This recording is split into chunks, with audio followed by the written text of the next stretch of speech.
ومرحبا بكم في حلقة جديدة من برنامج ابدأ بنفسك. في بداية حلقتنا حابة أشكر وزارة التعليم العالي والدولة على مجهوداتها في الجامعات والمعاهد الخاصة، وبالتحديد حابة أشكر العميد دكتور محمود حسن إسماعيل عميد المعهد العالي للإعلام والفنون بمدينة السادس من أكتوبر. طبعا هو ليه معزة خاصة عندي، فالنهاردة هيكون هو ضيف حلقتنا، وأرجو إن الحلقة تعجبكم يا رب.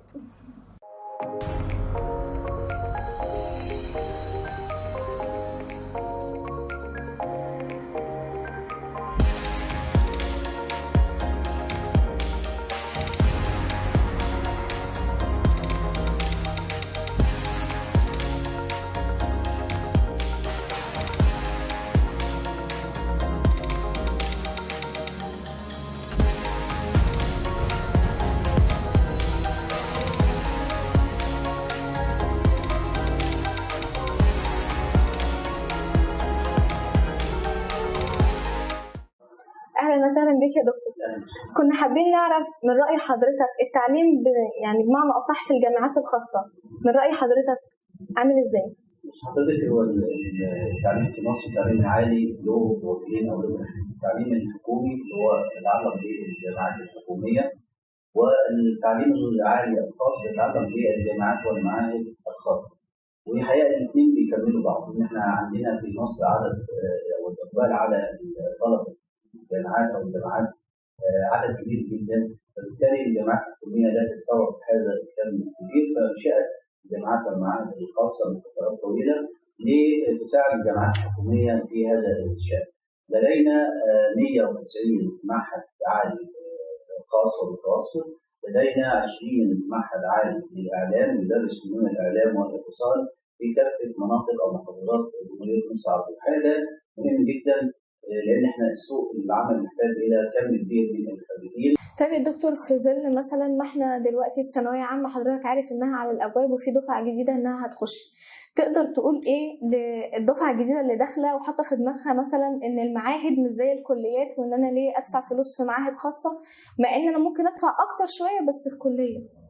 هو المشكله مش في المسمى سواء معهد او كليه، المشكله او الشيء المهم ماذا تدرس هذه الجامعات او هذه المعاهد، والمضمون المقررات نفسه ده المهم. الناحيه التدريبيه اللي بتمنحها الاكاديميه او المؤسسه للطالب ده هو المهم. فالمسمى احيانا شايف انه ما بيفرقش مع الطالب طالما هذا المكان بيخرج خريج قادر على ممارسه العمل الاعلامي بصوره جيده. فنقول للطلبه ما تبصوش للمسمى، لكن شوف الكليه او المعهد ده بيدرس ايه، شوف القائمين على العمليه التدريسيه في مهاراتهم ايه، شوف التدريب العملي اللي هتعطيه في الكليه او المعهد. هو ده من وجهه نظري هو الاهم، لكن مفيش فرق ما بين مسمى كليه او مسمى معهد. الفرق زي ما قلت لحضرتك في المقررات اللي بتدرس في التدريب العملي في القائمين على العمليه التدريسيه للطلاب. تمام، بس في بعض الطلبه بتلاقيها عندها حساسيه مثلا انها تقول لك لا مش داخل معهد، لا انا لازم اخش كليه. ده مسمى يعني احنا بنسمعه دلوقتي كتير جدا يا دكتور. زي ما قلت لك دي ثقافه يجب ان احنا نغير يعني الاهتمام بالمحتوى مش بالمسمى. انا بقول للطلبه واولياء الامور هذا. وبعدين الجامعات الحكوميه والكليات لن تستطيع ان تستوعب كل الراغبين في الالتحاق بدراسه الاعلام. يعني الجامعات الحكوميه لها كبست معينه ولها عدد معين من الطلاب نتيجه للامكانيات الماديه والبشريه وغيرها، فبالتالي الطالب لازم يتوجه الى هذا النوع من المعهد، يختار المعهد البرامج فيه بتناسبه ويتقدم اليه. وفي سوق العمل الحقيقه ما بنفرقش كتير ما بين ده خريج ايه وخريج ايه، لكن هو يشتغل على نفسه بعد التخرج، ياخد دورات تدريبيه كتيره، وده اللي بيفرق في مجال التوظيف مش مسمى الكليه او مسمى المعهد.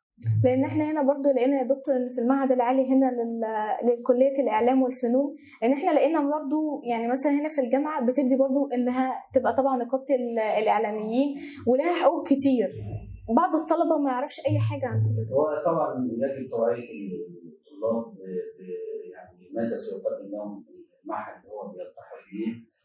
طبعا ان يكون الخريج عضو في نقابه معينه سواء نقابه صحفيين او نقابه عاملين في العمل الاعلامي او غيرها، ده مهم جدا. وتستطيع المعاهد ان هي تعمل بروتوكولات مع النقابات المعنيه ويستطيع الخريج انه يلتحق بهذه النقابه بسهوله تحت شروط معينه راح المعهد والنقابه.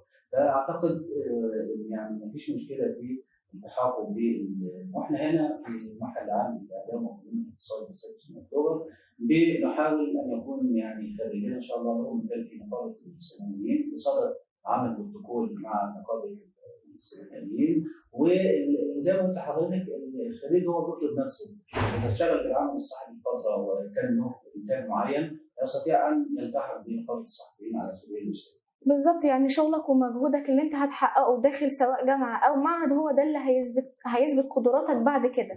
لكن انت لو ما اشتغلتش على نفسك فبالتالي مش هتلاقي. تشتغل على نفسك، واحنا كمان كمؤسسه بنحاول ان نيسر للخريج هذا الشأن، ونحاول ان احنا نعمل اتفاقيات او بروتوكول مع النقابات المعنيه بالعمل الاعلامي. تمام. بالنسبه يا دكتور مثلا للناس اللي هي هتخش السنه دي الدفعه الجديده المعاهد هنا في اعلام او في كليه اعلام عامه، تتوقع مثلا التنسيق يبقى كم في المية السنه دي؟ التنسيق اللي بيحدده الحقيقه بيحدد لنا الاعداد وزاره التعليم العالي، هي بتحدد العدد اللي احنا ممكن نقبله. المعاهد كلها هذا طبقا لاعضاء هيئه التدريس، طبقا للمقررات، طبقا للاستوديوهات، بتحدد لنا عدد معين. فاحنا التنسيق بعد ما الطالب بيقدم بناخد المجاميع الاعلى، ممكن يتفاوت من عام لعام، يعني ممكن يوصل هذا العام الى 65% فيما اقل شويه.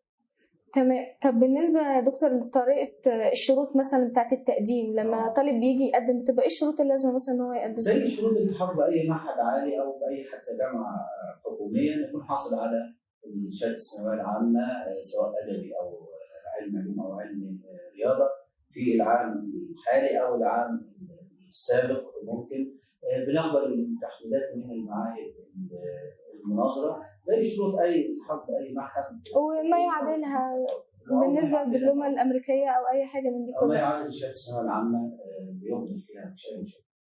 حضرتك عارف يا دكتور ان في ناس في الجامعه بيبقى جايها على اساس ان هو مجال للترفيه او مجال للتقليد، يعني انها تاجل بها التجنيد او زي ما بيجيبوا دلوقتي انا عشان اتقدم لحد فلازم يكون معايا شهاده كويسه. بالنسبه لراي حضرتك في الناس اللي بتعمل كده ده؟ لا هو بص حضرتك، هم عندهم حق في جزء وما عندهمش حق في جزء. يعني الترفيه والجانب الاجتماعي ده رساله من رسائل التعليم العالي. من حق الطالب انه يجد انشطه ترفيهيه وانشطه اثرائيه بالاضافه الى الانشطه التعليميه او المقررات، ده جزء. لكن انه بياخد اي معهد من المعاهد ليؤجل تجديد او بيرجع للطالب. وعلى فكره ده قله يعني، لكن معظم الطلاب اللي بيدخلوا معاهد الاعلام او المؤسسات المعنيه بالتعليم الاعلامي في مصر بيبقوا يعني لهم رغبه في التعليم العملي الاعلامي بمهارات التواصل والاتصال. في جزئيه زي ما حضرتك بتقولي، لكن الجامعه بقى او المعاهد الخاصه لها دور في جذب هؤلاء الطلاب وعمل انشطه ترفيهيه، يعني المسرح الجامعي والانشطه الترفيهيه الجامعيه والثقافيه والمسابقات كانت منتشره بصوره كبيره، دلوقتي قلت واصبح التركيز على المقررات الدراسيه. فانا بناشد ان يكون هناك اهتمام بالانشطه الاثرائيه والمسرح الجامعي اللي خرج يعني ممثلين كبار زي عادل امام وسمير غانم وغيرهم وجورج، كانوا كل دول في المسرح الجامعي. محمد عبد العزيز ودورهم كتير جدا. فاذا رجعنا هذه الانشطه اعتقد هنوازن ما بين احتياجات الطالب الملتحق بهذا المعهد او بغيره من الجانب الترفيهي والجانب التعليمي والاكاديمي، بحيث ان الطالب يكون مثلا جاي الجامعه او جاي المعهد وهو عنده قابليه ان هو يستوعب حاجات جديده، مش رايح على المقرر بس اللي هياخده ويرجع تاني على طول. لا خاصه الاعلام مش مجرد نظريات او كتب او تدرس وخاصه، لكن الاعلام مهارات بتكتسب من خلال انشطه كثيره جدا، يعني منها الانشطه طبعا التعليميه والتدريسيه والانشطه الاثرائيه والانشطه الاجتماعيه الاخرى، نستطيع ان يعني نسقي مهارات الطالب في ممارسه العمل الاعلامي. تمام يا دكتور. برضو احنا شفنا هنا الدكاترة اول لما وصلنا بصراحة هم يعني دكاترة محترمين جدا.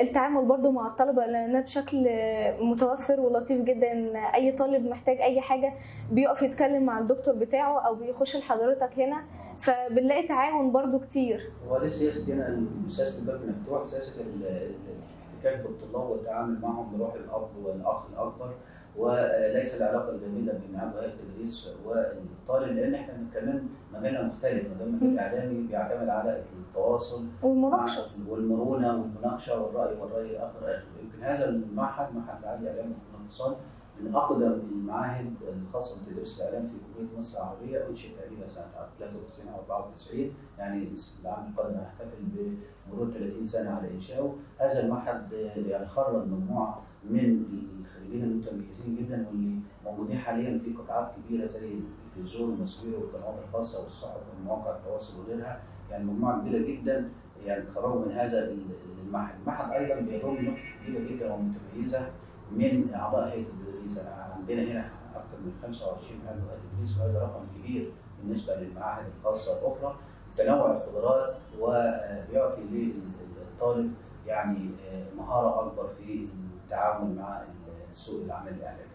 طب ده كويس جدا. بالنسبه لحضرتك، في طلبه بتسال هل في فرق بين المعاهد المعتمده والمعاهد الغير معتمده؟ هو بص، طالما انت تبع وزاره التعليم العالي يبقى انت ليك تصريح وليك شغل وشهادتك معتمده ومعادله من الوزاره. احنا هنا كمعهد العالي للاعلام والاتصال للمعادلين معتمدين، وبتنزل في التنسيق هنا.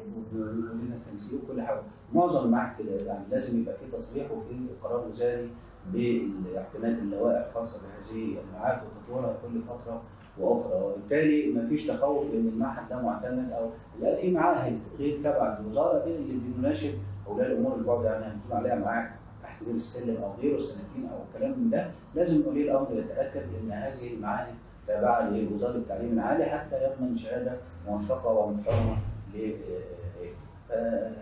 عشان كده مثلا بنقول لهم ان انت لما تيجي تقدم في كليه او في معهد يبقى لازم تكون تبع التنسيق، لازم تبقى للجهه الاضمن ليك انت تبع التنسيق. وطالما نزل لها طابع تنسيق يبقى اذا هذه تابعه لوزاره التعليم العالي والشهاده معترف بها سواء في الوزاره او في كل التعاملات الخاصه بالخدمه.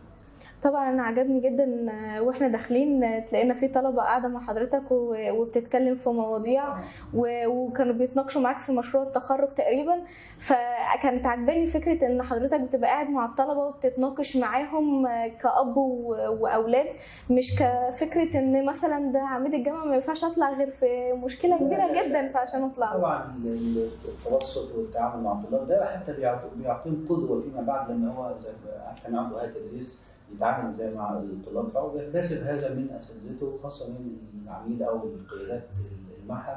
وانا ده من طبيعتي او من شاني، حتى وانا استاذ اعلام في كليه دراسات العليا للطفوله جامعه عين شمس، وتوليت ايضا العديد من المناصب في ايوه انا عرفت ان حضرتك كنت عميد لكذا جامعه في فارس وفي النهضه وفي الشروق وفي غيرها، وفي اسكندريه في المعهد العالي في اسكندريه. فانا دايما سياسي، حتى في الجامعه الحكوميه في عين شمس مكتبي مفتوح، كنت رئيس قسم لكل الطلاب واعضاء هيئه التدريس، لان احنا كلنا في منطقه واحده وفي مجال واحد، ولازم احنا نعلم اولادنا الطلاب التواضع ويعني حل مشكلاتهم، ده واجبنا. بالنسبه لحضرتك يا دكتور، طبعا احنا عرفنا ان حضرتك عامل مفاجاه للطلبه في نهايه الحلقه، فاحنا كنا حابين نعرف ايه هي. لا احنا طبعا يعني بنسعى ونأكد على الناحيه التدريبيه للطلاب. يمكن عندنا بروتوكول تعاون مع بعض هذه الجهات خاصه معهد التدريب الاذاعي والتلفزيوني بقياده الزميل عبد الدكتور خالد فتح الله. بندرب الطلبه بتوعنا هناك، ويمكن نفاجئ بقى ان شاء الله بالتعاون مع القناه بتاعتكم، هيبقى في منحه تدريبيه ل10 من الطلاب هنختارهم سواء في تقديم الاذاعه او التصوير او المونتاج او في العمل التلفزيوني بصفه عامه، ان شاء الله بالتنسيق مع حضراتكم، ويبقى لهم ان شاء الله فرصه التدريب في هذه القناه. خلوني بقى قبل ما ننهي الحلقة نقول المفاجأة اللي الدكتور لسه عاملها. الدكتور هيختار 10 أشخاص من الطلبة من الفرقة الأولى للفرقة الرابعة. كل شخص هيبقى يعني يتخصص يا تلفزيون يا إذاعة يا أخبار يا مراسلة يا راديو، على حسب التخصص اللي هو هيتخصصه. ده كله هيبقى من خلال أستاذ طبعا رئيس التحرير كريم المصري. الجامعة عاملة منحة للأشخاص دي، هم دول بس اللي هيوصلوا معانا، وهنثبتهم كمان إن شاء الله في القنوات قريب مع أستاذ كريم المصري. ودي كانت مفاجأة دكتور محمود في آخر الحلقة، وكمان هو دلوقتي بقى خلى الكورس بقى مدعم كمان تبع الجامعه، بحيث ان انت ما يبقاش عندك اي حاجه كطالب ان انت ما تتدربش كويس. هو عايزك ان انت تكون متفوق على طول، عايزك في احسن صوره، عايزك اسمك من اسم الجامعه.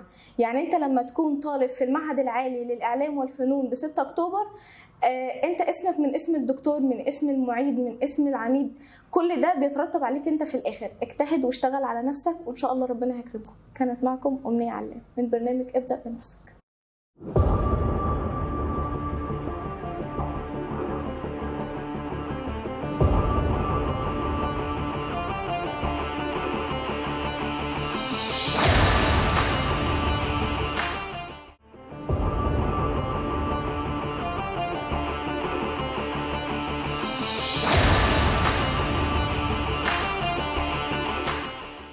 المعهد العالي للإعلام وفنون الاتصال بمدينة الثقافة والعلوم بالسادس من أكتوبر هو أحد المعاهد التابعة لوزارة التعليم العالي، وإنشاء المعهد سنة 1994. بيضم 3 أقسام: قسم الصحافة وقسم الإذاعة والتلفزيون وقسم العلاقات العامة والإعلام. المعهد به استوديو للراديو واستوديو للتلفزيون ومعمل للإنتاج الإعلامي، وبيضم نخبة متميزة من أساتذة وأعضاء هيئة التدريس والهيئة المعاونة. خرج المعهد خلال السنوات الماضية دفعات كثيرة، معظمها يعمل في المجال العمل الإعلامي، سواء في القنوات الخاصة أو مسبيرة أو في مواقع التواصل الاجتماعي والصحف والمواقع الإلكترونية ومؤسسات العلاقات العامة. المعهد حقيقة من المعاهد المتميزة. بدعو الطلاب إن شاء الله الثانوية العامة أن يعني يدرسوا مقررات هذا المعهد، لأن المعهد حريص على الجانب التدريبي وتخريج خريج قادر على مجابهة تحديات الإعلام والانتشار السريع لوسائل الإعلام الجديدة. إن شاء الله بنأهل الطلاب تأهيل جيد من خلال النخبة المتميزة اللي قلت عليها، ومن خلال عقد بروتوكول تعاون وتدريب مع معهد الإذاعة والتلفزيون ومع بعض المؤسسات المعنية بالتدريب الإعلامي في مصر. بتمنى لطلابنا طلاب الثانوية العامة إن شاء الله أنهم يشرفونا في هذا المعهد من خلال مكتب التنسيق. أشكركم والسلام عليكم ورحمة الله وبركاته. دكتور محمود إسماعيل، عميد المعهد العالي للإعلام وفنون الاتصال.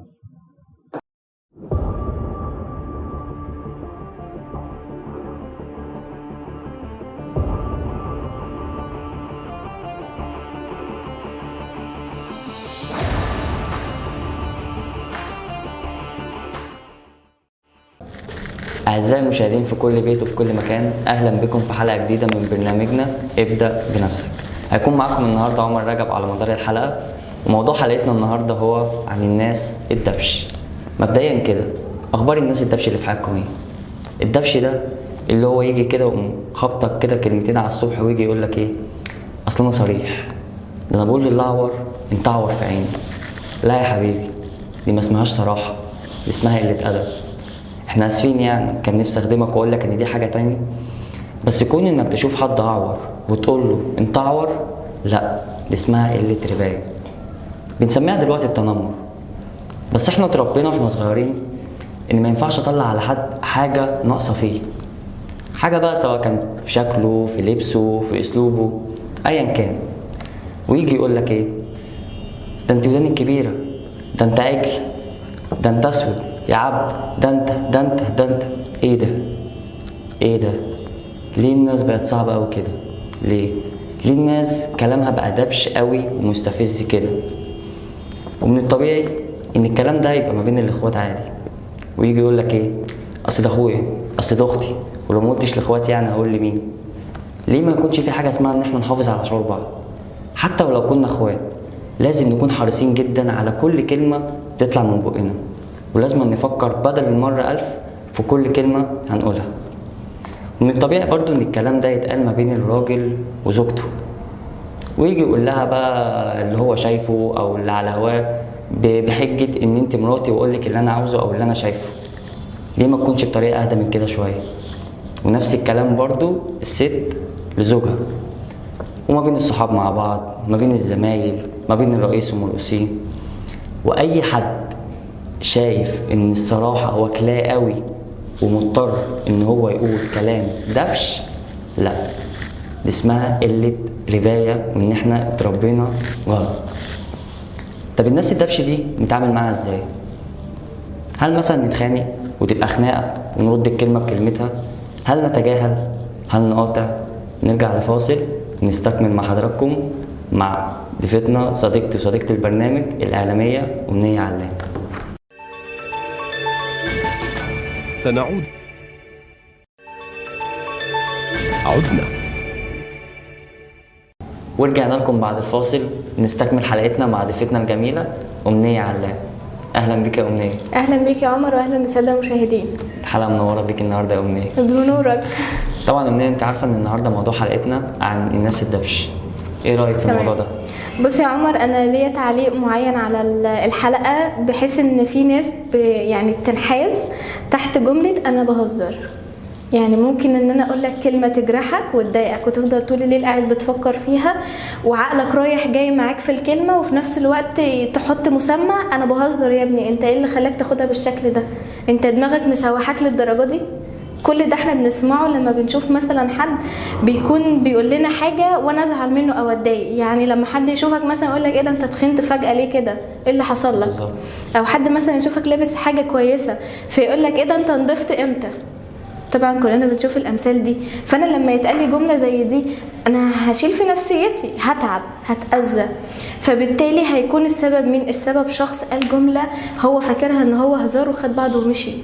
هل معنى كده الموضوع انتهى؟ الموضوع ما انتهاش. طب انت ايه اللي يخليك تقولي جمله زي دي؟ هل انا مثلا كنت قبل كده كنت بلبس من الشارع، كنتش بعرف اشتري لبس؟ ايه نضفت فجاه دي؟ يعني انت تخنت، مع انت لو متقبلني زي ما انا انت هتتقبلني على شكلي ده، ان انا لبست حاجه كويسه انت هتقولي لا انت شكلك اجمل النهارده، انت جبته منين؟ بس مش هقولك لا انت شكلك وحش، انت ايه اللي انت فيه ده؟ ازاي انت تخنت فجاه؟ ازاي انت لابس حاجه ماركه مثلا المره دي؟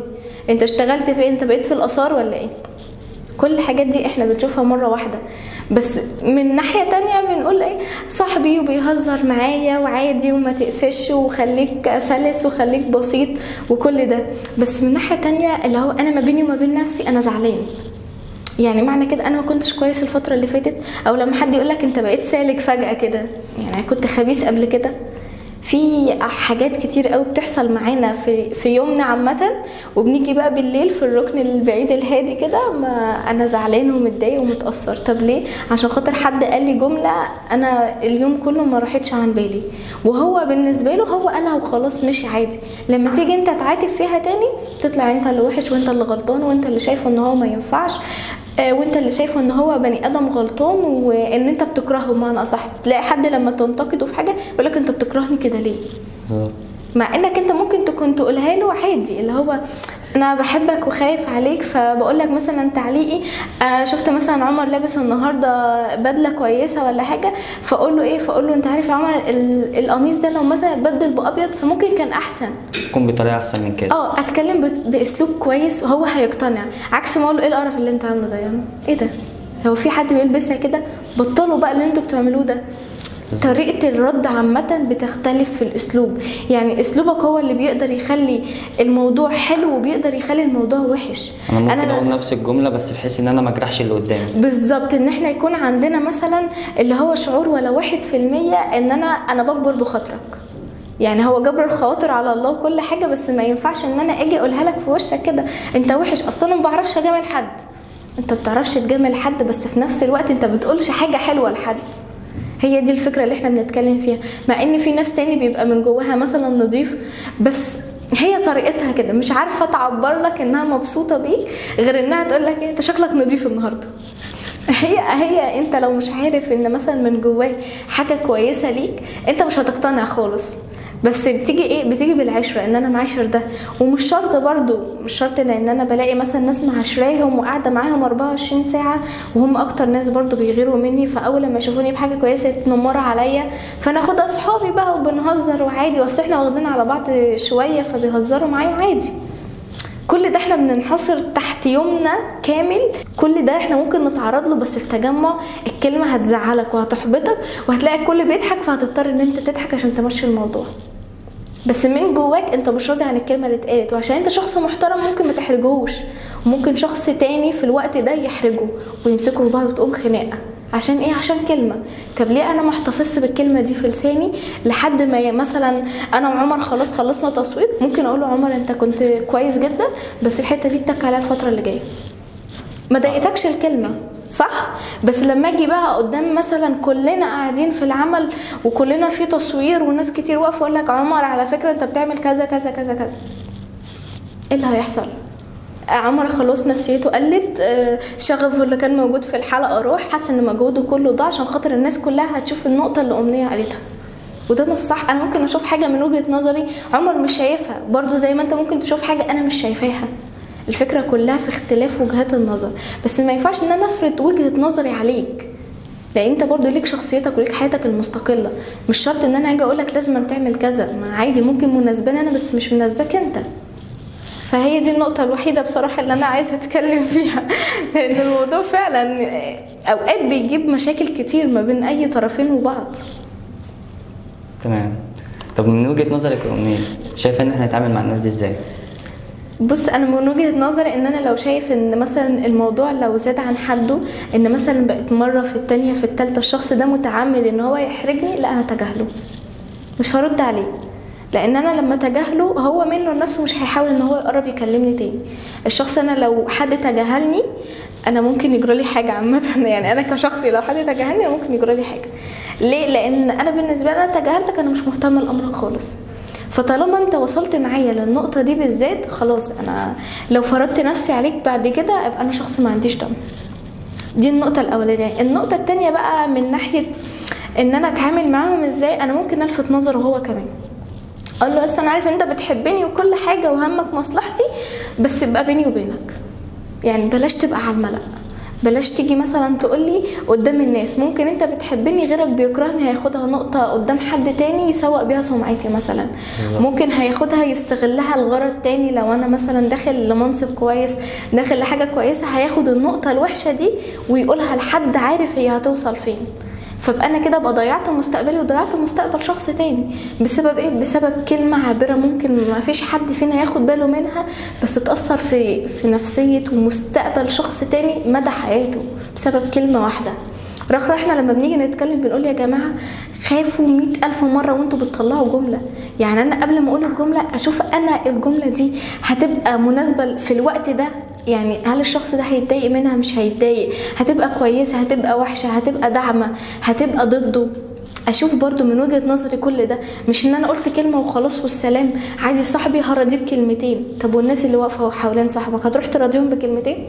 لما تيجي تتكلم تاني وتعدل في صورته قدامك هتقول ايه؟ هقولك ده خلاص قعد هو وعمر مثلا اتكلموا فشاف ان هو كان غلطان، فجاي دلوقتي عمر مخليه ان هو يتكلم قدامنا بطريقه تانية، بس خلاص انا خدت الفكره عنك، مش هاجي تاني واقولها لك واقولك معلش يا عمر ومش عارف ايه. لا، بيني وبينك النقطه دي ضايقتني فيا ريت ما تحاولش ان انت تكررها تاني. قولي ما بيني وما بينك، ما تقولش من قدام حد. بالظبط. كل ده هيفرق معانا احنا، هتفرق ان انت هتديني بوزيتيف انرجي، مش حاجه تانية. لو انت اديتني نيجاتيف انرجي اعمل لك ايه؟ طيب قول لي انت انا اعمل لك ايه؟ يعني انا دلوقتي شايفه مثلا واحد ناجح قدامي اقول له ربنا يكرمك، اتعلم منه، احاول ان انا ابقى زيه، ما اروحش اقول له بص هو بيعمل ايه، انا مش عارف الناس بتحبه على ايه، انا مش فاهمه هو بيجيب مشاهدات على ايه. حب الخير لغيرك عشان الخير يجيلك، لكن مش هبقى كويس وواو قوي وروش لما اتنمر عليك بكلمتين واحنا واقفين. التنمر حاجه واللي احنا بنعمله ده حاجه تانية خالص. ده برضو ردي على السؤال ده والله يا عمر. طب انت شايفه ايه الايجابيات والسلبيات في الموضوع ده؟ يعني طبعا كل موضوع ليه ايجابيات وليه سلبيات من وجهة نظرك. هو بص اكيد كل موضوع ليه ايجابياته وليه سلبياته، بس احنا ممكن في ناس تشوف ان سلبياته اكتر من ايجابياته في الموضوع ده، وفي ناس تانية تقول لك لا السلبيات اكتر. طب انا اقول لك السلبيات اكتر ليه؟ لان احنا مش بنبقى متحكمين في الشخص اللي بيتكلم قدامنا. يعني انا مثلا لو بتكلم انا ممكن اتحكم في لساني، ان انا اقول قبل ما الجمله ما تطلع مثلا دي هتزعل عمر فلا مش هقولها، ممكن اغير الجمله لجمله تانية خالص تكون تفيده هو. لكن مش هاجي مثلا وعمر قاعد قدامي والناس قاعده قدامي اقول له يا عمر انت عم تعمل كذا كذا كذا كذا كذا، انا مش موافق على اللي انت قلته ده خالص. طب فين بقى حريه الراي في الموضوع؟ فين بجد؟ يعني ده السلبي اللي فيها، وفي نفس الوقت بيبقى فيها ايجابي لما مثلا ادعمك بكلمه كويسه. يعني مثلا اشوف حلقه ليك مثلا النهارده يا عمر واقول لك ايه، على فكره انت كنت كويس جدا وقدمت بطريقه كويسه، انت كنت مذهل النهارده، كل ده هيعمل فيك ايه؟ هيرفع من معنوياتك وهيرفع من اسلوبك، وهتقول لا ده في ناس كده يعني فهمت اللي انا بقدمه وقدرت، وناس بتتكلم عني كويس. الكلمة هتفرق، هتخليك عندك حماس اكتر للحلقة اللي بعدها.